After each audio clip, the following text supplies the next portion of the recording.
So first of all, obviously it was an unusual night, I think, to say the least, on Tuesday night. What are your reflections on it? Yeah, difficult night. Firstly, offer condolences to Derek's family and friends, obviously with what happened the other night. But from our point of view, it was a bit surreal, really, a bit strange. Never really had that experience before so late into a game. So yeah, just like I say, just a bit of a sombre experience.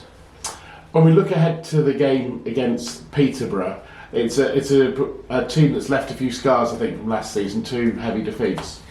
Yeah, I think 2 games where they've probably played really well, but we've not played anywhere near where we should have.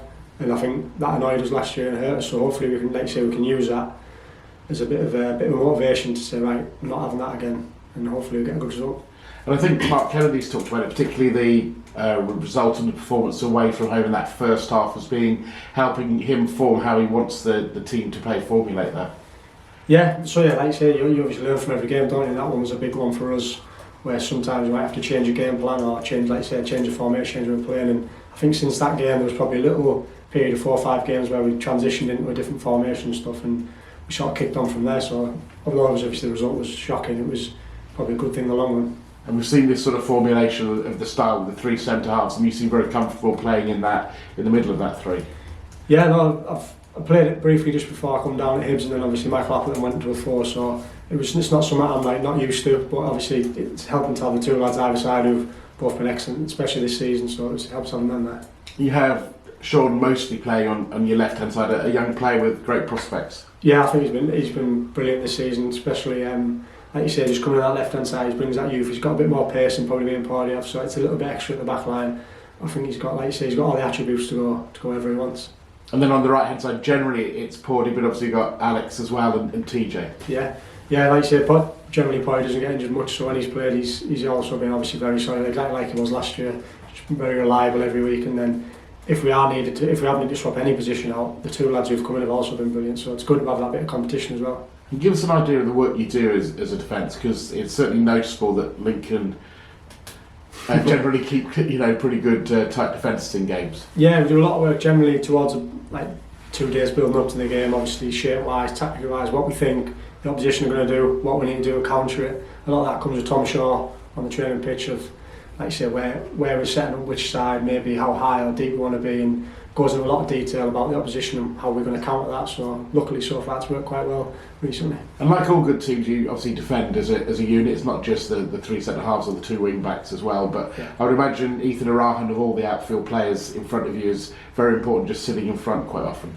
Yeah, no, he's probably sick of the sound of my voice telling him where to shuffle and where to be, but it's both Ethans, to be fair. They're putting some shift every week with where we're trying to pull him side to side, and like you say, Ethan Arahan maybe drops a bit deeper, so it helps us out screening the striker or blocking the lane of the 10. So both of them, and then even that comes, like you say, from in front again, the front 3 blocking their men, and it makes it easier for them. So it's a full effort the whole way through. And when you look at Peterborough's opposition on Saturday, not quite hit the heights in terms of top of the table, but they're in those playoff places, just 3 points, admittedly played a game more than Lincoln, but just 3 points above you. Yeah, they always seem to be up there, don't they, in and around. They've obviously got really good players and a good squad, so we always know it's going to be a tough game, like you say, especially last season, but I think we'll hopefully use that and we'll turn it around this week. Hopefully.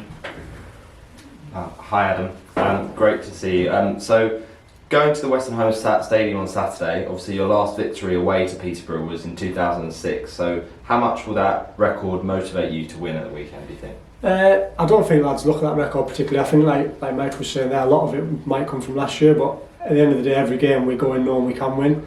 So if we do the stuff right Thursday, Friday this week and build it up right, I think we know we've got a chance of winning.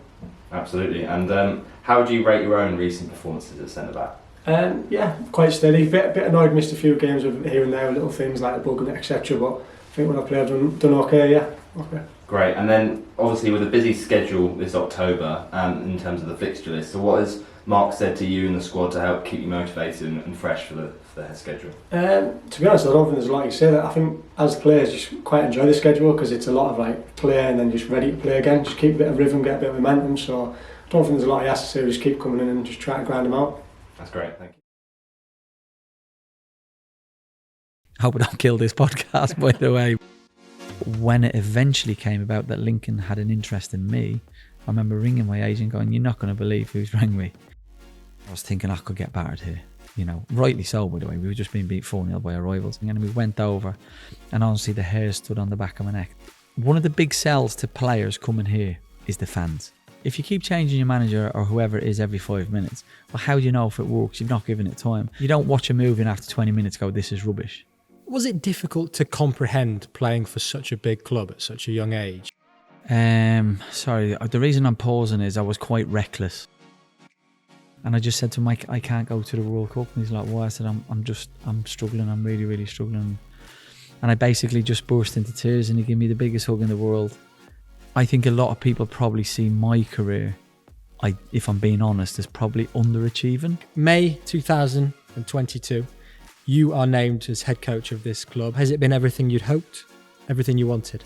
It's amazing. Played football for 20 years, but for me, this is another level.